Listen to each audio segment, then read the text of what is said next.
या वेळेला L निनोमुळे पावसाळ्याचा onset कधी असणार आहे, त्याचा स्प्रेड कसा राहणार आहे. सुरुवातीला पाऊस जरी पडला तरी नंतर तो कधीपासून तो असणार नाही आणि आपल्याला हा पाऊस साठा आपल्याला पुरवायचा असल्यामुळे याच्यामध्ये आम्ही 2 गोष्टी केल्या. एक निभावणी साठा म्हणजे कॅरी ओव्हर स्टोरेज असतं या भातसा आणि वैतरणा, ते आपण शासनाकडून मागितले. ते मिळाल्यानंतर ते मिळणार, कारण दरवर्षीच आपण मागतो आणि दरवर्षी आपल्याला ते मिळतं. यावेळेलाही आम्ही गव्हर्नमेंटकडे त्याची रिक्वेस्ट केली. हा जर आपण निभावणी साठा आणि लक्षात घेतला, आत्ताचं स्टोरेज, निभावणी साठा आणि 10% वॉटर कट फ्रॉम 15 मे पासून जर आपण केलं तर हा सगळा साठा आपल्याला 17 ऑगस्ट पर्यंत पुरू शकतो. आणि एल निनोचा इफेक्ट विचारात घेता आपल्याला 17 ऑगस्ट पर्यंतची पाण्याची तयारी ठेवणं गरजेचं आहे.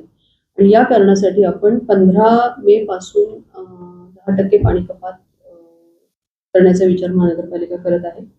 जो निभावणी साठा आपण शासनाकडून मागितलाय त्याच्यात भातसाचा 147 MCM म्हणजे मिलियन क्युबिक मीटर आणि वैतरणाचा 90 MCM असा 237 MCM एवढा साठा आपण शासनाकडून स्टोरेज मागितलाय, जो कॅरी ओव्हर स्टोरेज ज्याला आपण म्हणतो ते. त्यामुळे ते जर आपल्याला मिळालं, ते स्टोरेज, आत्ता उपलब्ध असलेला साठा आणि 15 मे पासून लागू होणारी 10% कपात हे विचारात घेता आपण एल निनोच्या इफेक्ट विचारात घेऊन सुद्धा आपली पूर्वतयारी चांगली राहील आणि 17 ऑगस्ट पर्यंत आपल्याला पुरेल अशा पद्धतीने हा पाण्याचा साठा.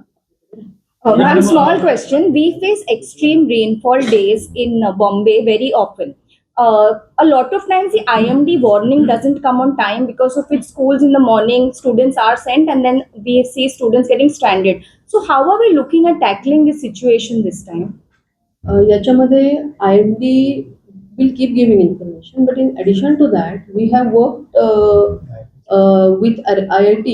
Whatever data IMD gives, basis that data by using some algorithm through AI/ML, IIT कडून आपल्याला काही प्रायर वॉर्निंग जी IMDच्या पण आधी असते. त्यामुळे मागच्या वेळेला पण आपण हा प्रयोग केलेला होता. यावेळी आम्ही त्याला अजून इन्स्टिट्यूशनलाइज करू आणि we will work on this with IMD as well as IIT. आणि इथे आपल्याला थोडी अजून वॉर्निंग, याच्यामध्ये एक शाळांच्या बाबतीमधला एक क्लिअर डिसिजन आपल्याला घेता येईल की ज्याच्यामध्ये एकदम ज्याला नीजर रिॲक्शन म्हणतो ती राहणार नाही. याच्यासाठीचे आम्ही काही इन्स्टिट्यूशनलायझेशन ऑफ डिसिजन आम्ही निश्चितपणे करू.